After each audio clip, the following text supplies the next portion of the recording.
Welcome to Critical Edges podcast. In this podcast, we explore critical edges that may seem distant and marginal at first glance, but which are in fact very much connected to and even interdependent with our global society and politics.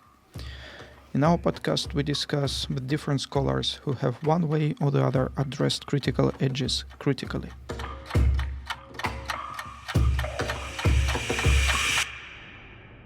In today's episode, we discuss Latin America as a critical edge and the geopolitics of trains. This is Hanna in the studio, and today we have a special guest, Esther Ceceña. Esther Ceceña is an esteemed professor at the Institute of Economic Research of the National Autonomous University of Mexico, UNAM, which is one of the biggest and the most prestigious universities in Latin America, located in Mexico City. Esther Ceceña is an expert in geopolitics and economics, particularly focused on the study of natural resources, social movements, militarization, and global hegemonies. She has been particularly interested in the ways in which the processes of domination and exploitation interact with resistance. She has collaborated with a number of important social and indigenous movements in Latin America, such as the Zapatista movement, as well as in many projects and networks, such as the World System Theories with Immanuel Wallerstein and as a member of the Global Economy Network. Recently, she has been publishing on the geopolitics of trains, which is our special focus in this episode. Indeed, Esther Ceceña is also the founder and coordinator of the Latin American Observatory of Geopolitics, created in 2007. Bienvenida, profesora. Welcome to our podcast. So, mentioning the Observatory of Geopolitics, I would like to begin with that one and ask, how was this Latin American Observatory of Geopolitics born? Could you explain a little bit about the work of the observatory and how it was founded and how your work has been also developing and evolving during these past decades? Thank you, Hanna. I'm very glad to be here with you. And the observatory was born in a moment that very interesting for Latin America, because since 1992 in America, we have an uprising of I don't know if social movements, but indigenous people that were coming from the underground, from the places where nobody looks at them, and they said 500 years is enough, and then it's our time. Then since there, Latin America lived an explosion of proposals of modes of living different to that capitalism proposes. And we had many social movements, indigenous movements, social movements, and also we can say political movements, because some governments in that time, like the Venezuelan government of Hugo Chavez and others, were also trying to get more place, more capacity of decision in front of the United States politics and implementation of that politics in Latin America. And it was a quite geopolitical movement, a moment of geopolitical definitions. And then I founded the observatory to understand the reality in a different way, because it was not a question of economy, it was not a question of politics. It was not just one thing, but it was an integral kind of redefinition of our reality in Latin America. Then we needed an integral vision, an integral valuation of the things that were happening, and we needed to think about the future possibilities, scenarios. No? How can we change the fatalities of domination that we were living on? No? And since then, I'm there. I can't be out of this kind of vision, of this kind of recognition of the reality.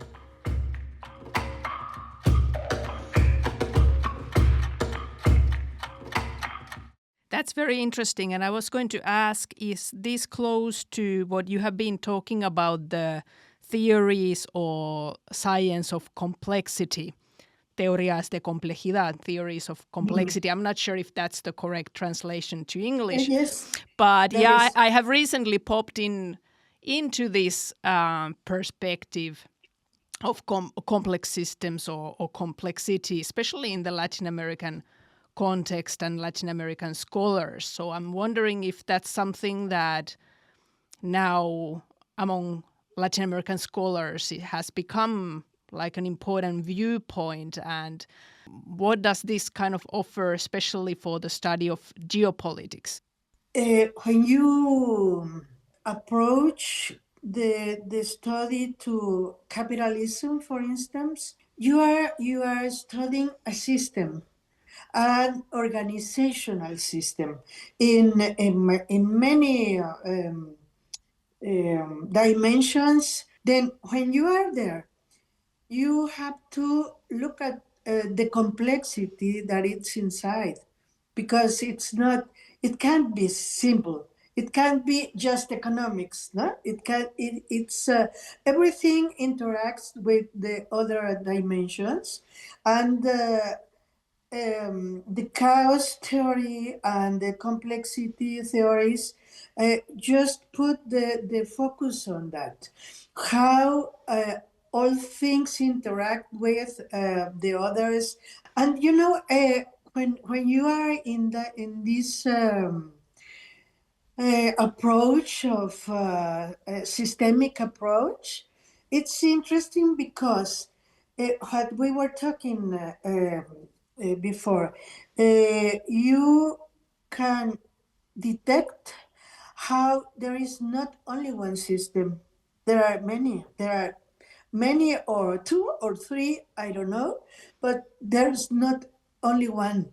No, because this system and precisely the capitalism as system put itself over all the others, and all the others, some have disappeared, some have were destructed, but some are there. No? And the uprising of 92 in Latin America was a kind of constatation that there were other systems of life that were alive, a little bit destructed, a little bit disaggregated, a little bit mixed with capitalism, but they were there. There's another possibility. They were there. And that's very important. And that's complexity also. The complexity of this combination of systems and the complexity inside each one of these systems, it's fascinating to yes it is, and difficult as well as a researcher then to analyze all these different systems and complexities. You have interestingly addressed what we could perhaps call the geopolitics of waters and seas and oceans, and also the geographical extraction related to those.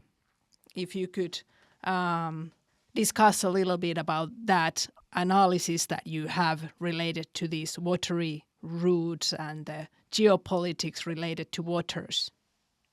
Well, in the case of America, because clearly the acts of economy have passed from the Atlantic to the Pacific, then it's very important to reorganize all the relations, routes, and links there were in the Atlantic to the Pacific, not only because of reorganize the commercial routes, but also to reorganize the power routes, I will say.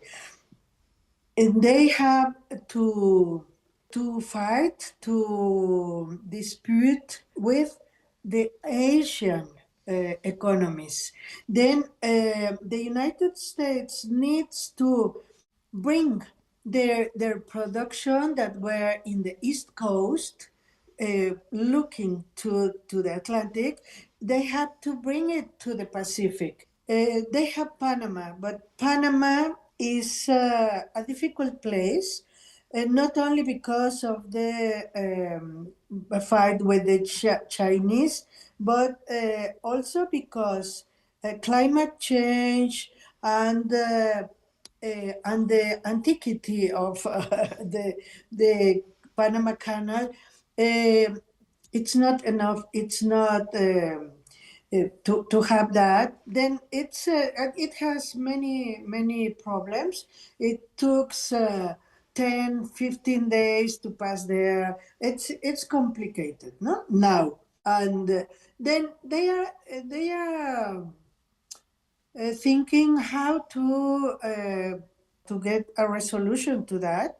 And one is reattract Panama and maybe make some recondition of the canal, but to look also other routes that could be interesting for them, and in some cases better than Panama. No, there are two possibilities.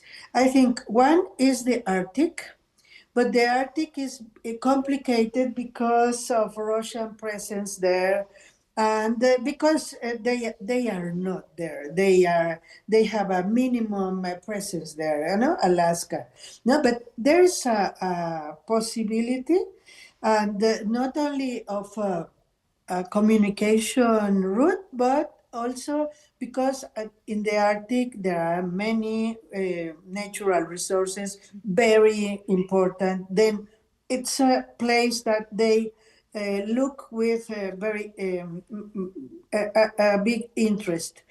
And there's another possibility in North America. You know, North America is composed for three countries: Canada, the United States, and Mexico. No?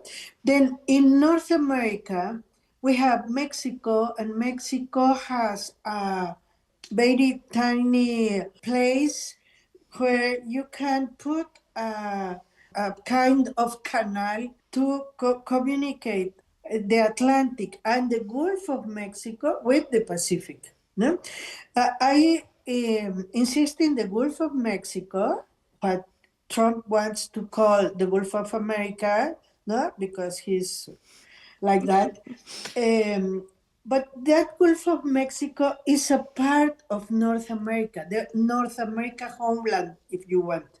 And then we have 300 kilometers, and it's a little more than Panama, but it's a little more close to the United States. And the problem is that it could be terrific if they want to construct a maritime canal there. But they can do a territorial canal, dry canal, we call that. A dry canal with trains that come and go with a quantity of containers and way to profit also more of this communication route is to install many ensembling fabrics there, places there. It's not so easy to go to the practice because there are many communities, indigenous communities that live there that are fighting against that project. There are many people that it's not indigenous, but like me, like others, no, researchers or whatever, that knows that it could be an environmental problem, very critical, because this is the place where we have the septentrional tropical forest of America. If you make some devastation there, you impact also the Amazonas because it's the same corridor, forest corridor that comes from the Amazons to the south of Mexico. The Mexican government is convinced that they have to do it. Even if we argument, they want to do it. And I think Americans also want to do it. I think they were the inspiration for this project, but they are waiting till the Mexican government resolves the problem with the people there. What is the risk if they do that? The risk is this canal will be mainly for the American transit, mainly. Panama is 75% American transit. There are also Asian transit and all that, but it's mainly American transit. This canal, this new canal, will be mainly American transit. And then who will secure that? Who will? In Mexico we have cartels and we have many disrupted groups, and then if it will be used for international commerce, it has to be secured by someone that can secure that. Who is that? If not the American military forces.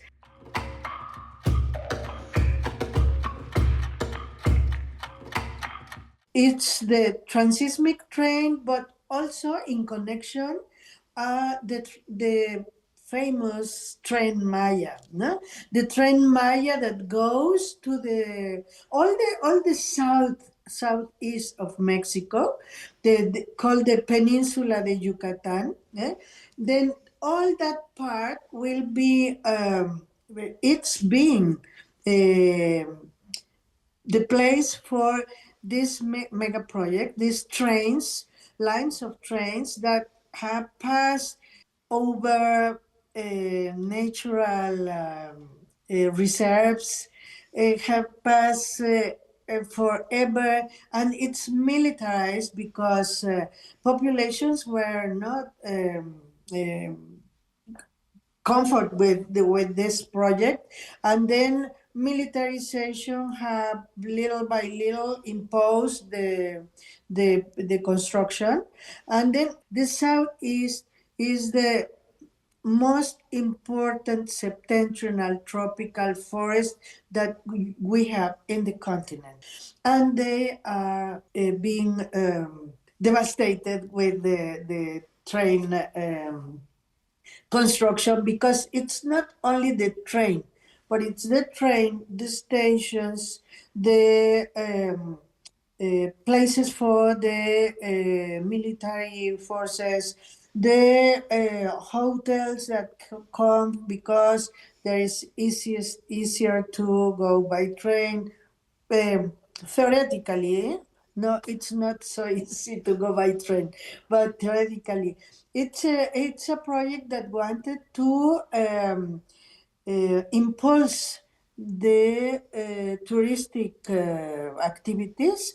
Then because the peninsula Yucatan has a very beautiful and long coast, Caribbean coast. It's beautiful, really beautiful. Then they have put there many big hotels since time before, but the project was to multiplicate that kind of investments.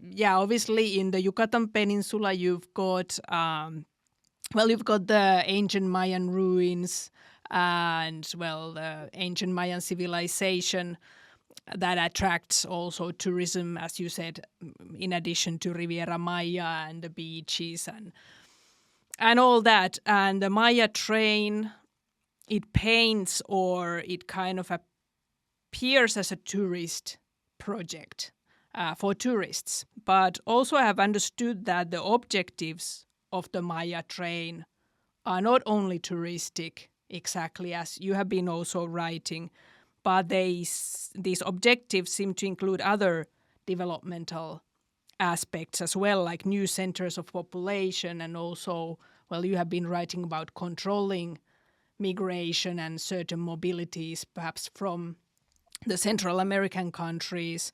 So what do you see that lies behind this tourist facade of the train, and what kind of geopolitical dimensions do you think that specifically the Maya train has? The peninsula of Yucatan is not only the place of marvelous and big forest, but also is the place of that other system of life, I will say. The Pueblo Maya lives there, not only in la peninsula of Yucatan, but also in the place that comes towards the Transisthmic Canal, no? And then it was the Maya civilization that was there and is there. There are Mayan populations there, they speak their language, use their clothes, etc., etc. And it's important to know that there is not really completely explored, the archaeologically explored. Then you have some things that were explored that are very important, very attractive for tourism, but between one and the other one, there were also edifications, and these edifications are being devastated by the construction of the railway. It's our history. It's a cultural damage, not only territorial or environmental. It's also a cultural damage. Very important. But you mentioned also that it's this project. It's linked with the necessity that the Americans have to control migration, no? Because migrations come for the United States comes from the south. Then the transismic canal, it's a kind of frontier, narrow frontier, not a wide frontier as in the north, but a narrow, very narrow, and it's possible to put a blockage for these people there. And I don't know if you see the reality now. The problem is that it's a place that is also the route for drugs, the route for people trafficking, and there are many delinquential groups there that are profiting of the situation. It's really a very complicated thing. This part of the country is very complicated, and now they want to extend the Tren Maya, and it's a ramal of the Transisthmic to Guatemala and to Central America. Then it's all that region, big region. I could say it's a place for illegal activities, but very profitable activities too. It's terrible what is happening there. All the possibilities of free life, of a life healthy and complementary with nature, and another kind of life is pass in second term, because infrastructure is the most important, because it's development. What is development now? What is development? What do we understand by development? We can't go on if we put this kind of damage over nature, over life. We can't go on in this planet. We, the human species. No? Yeah, human species. Yeah, that's very interesting what you are saying, and it makes me think about this coloniality or of trains or this kind of infrastructure projects as well, and the extractivism behind them, because well, here in Europe often you hear that trains are kind of public goods that are also environmentally friendly, at least in these kind of big European cities where people, citizens use the trains, and it's economic and it's more environmental than using your own cars. So sometimes when I discuss about the Maya train and the polemics and all these risks that it carries, then it strikes this question like, well, how are these trains also, or these kind of projects, viewed in different places? So I think that contrasts quite well this history of trains in Mexico and Latin America and perhaps global South with this history of public trains in Central Europe. I suppose it's mainly because of this extractivist nature that these trains in this case have. Or what would you say in this case about the colonial or extractivist element attached to these mega projects in the case of the Maya train? When you have trains as a way of communication, a way of facilitate communication, it's more efficient in some cases, less pollutionary. That's okay. I'm not against trains. And in some cases, they are very, very important, very useful, but not in the forest, not over the Maya civilization. And they are putting all that in second place, and it's not Yes. comprehensible. About the Maya train, then, what kind of resistance and kind of mobilization, public mobilization, has there been to oppose or to resist the Maya train? How do you see that situation? There were a lot of resistance, not only of the population there, but the everywhere, everyone, no, even like me, I have said. But the train goes on. People begin to say, well, if there's nothing to do to stop it, let's go with. And there are many people that sell their lands, and many people adapted to the conditions, and it's also a destruction of the communitary organization there were. No, they put in practice many, as we call, co-optional politics, giving money or giving some governmental place for these people, or Yeah, things like that. No, we co-opting the they're movements. co-opting people everywhere, and also they have fear because the military are always there, passing by the houses, and it's the military in Mexico are not so loved. And we have a long history of disasters there, but there are communities that still insist in not to the project, but the resistance that we have in the beginning is not the same that we have now.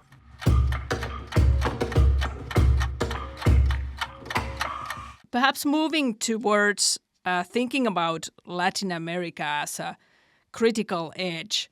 Latin America is often perceived as a periphery to major geopolitical issues in the world. And in my own field of international relations, Latin America, in fact, is often kind of neglected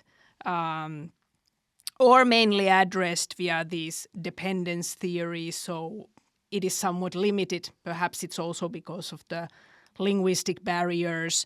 And then some Latin American scholars have also called Latin America the peaceful or the continent of peace because few international wars have taken place there.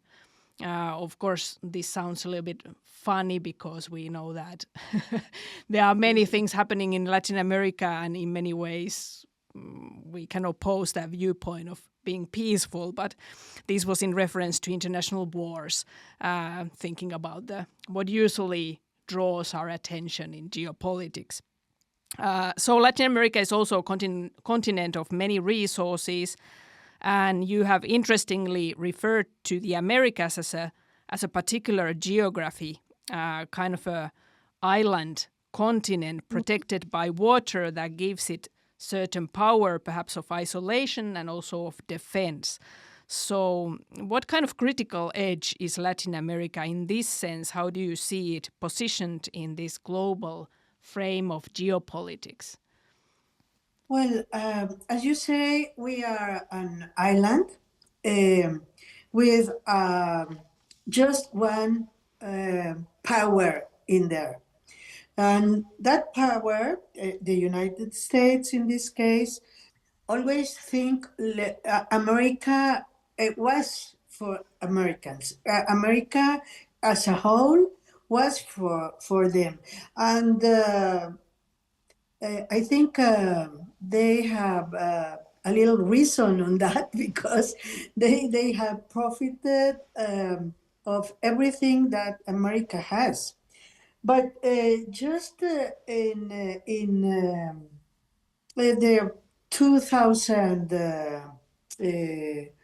change of millennium, um, Latin America was very mobilized, very, we can say, insurrectional a little bit. And from there to now, I think there is a difference, a change in the relations with the United States, even if they are always over all the island. But people was putting limits to them. For instance, rejecting the installation of Yeah. military bases, rejecting, for instance, some mineral investments that were very dangerous for people and to the nature and etc. And now we have America with relations with other powers, world powers like China, like Russia, like Iran, like many other powers that are putting in problems the American hegemony, even in his own place, even in his own island. And that's very, very interesting because that changed the geopolitical equilibrium in the world. Hmm? You know, it's interesting that China have entering in some things like ports, like trains, like that communicational infrastructure that is so important in this moment. The last fight with the United States is the Panama Canal. There were a Chinese investor that have the two ports in one side and in the other side. And he leave the place, but this kind of positions of others that not are near to the American interests is there. And if you control one communicational important route, you have power. That's power. That's the dispute for power. It's very important.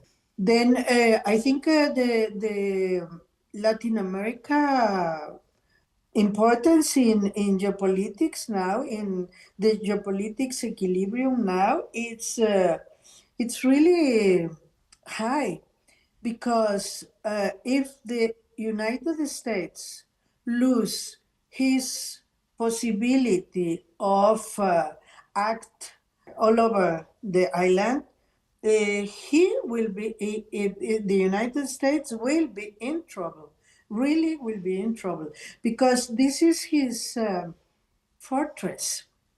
And if they don't have this fortress, they are weak.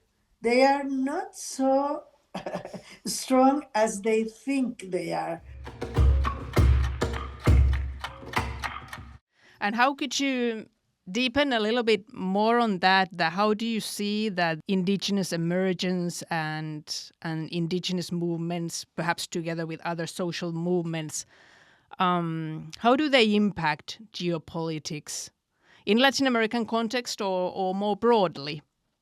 Oh, difficult question, because I think indigenous movements are all over the world trying to propose to reattract their own way of living. This is very interesting because the mode of living of this kind of populations is less aggressive with nature, is more complementary with nature, with life in general. They open a new possibility. You remember when Thatcher says there are no alternative? Well, they said, yes, there are alternatives, and we are there. we are we are living there. It's real. It's concrete. It's not a kind of utopia. Then it was in this sense very important because geopolitics was trapped into power or counter power, and then that kind of movements show us that it's not one or the counter one, but the other, the really different. No? Then I think it's a quality impact.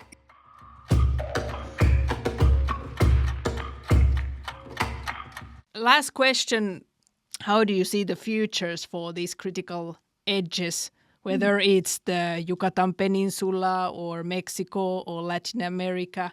How do you see that the future would look like? Oof. Well, I'm optimistic, even if the world is a catastrophe, but I'm optimistic because I think just as the geopolitical equilibrium is changing, also the ways of capitalism, there's not only one way. There's not the American capitalistic way in this system. It's one system, but there are some other proposals. You have the Chinese way of make capitalism, the etc. etc. Then I think in one side the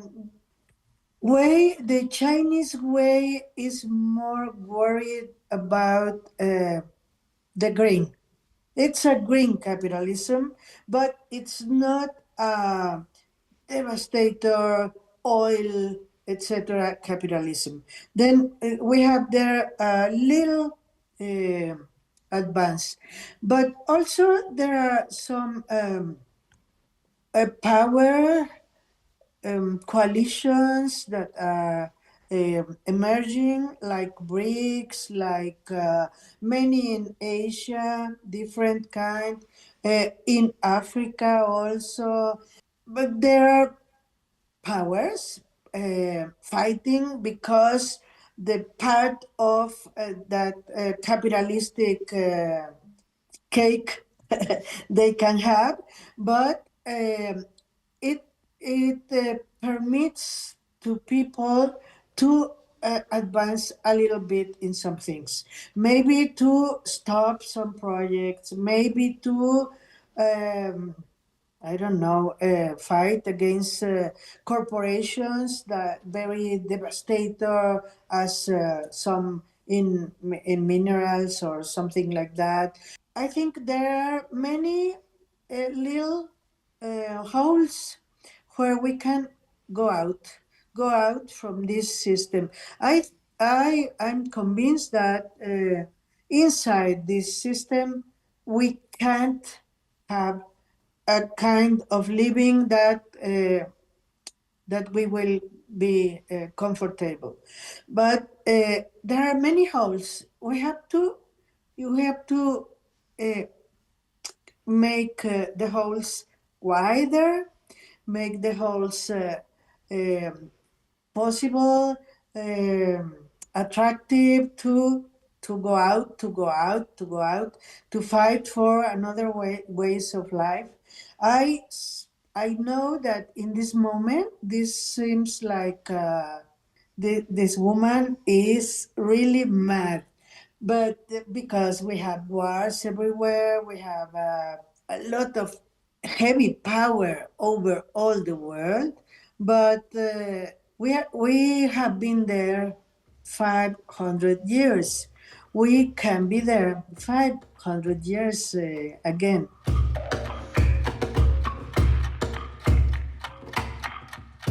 Thank you for listening to the Critical Edges podcast. We are Hanna Laako, Vadim Romashov, Eleonora Karttunen, and Catherine Hall, researchers at the University of Eastern Finland who explore and inhabit many critical edges. This podcast is made possible by the Kone Foundation and the Borders, Mobilities and Culture Encounters research community of the University of Eastern Finland.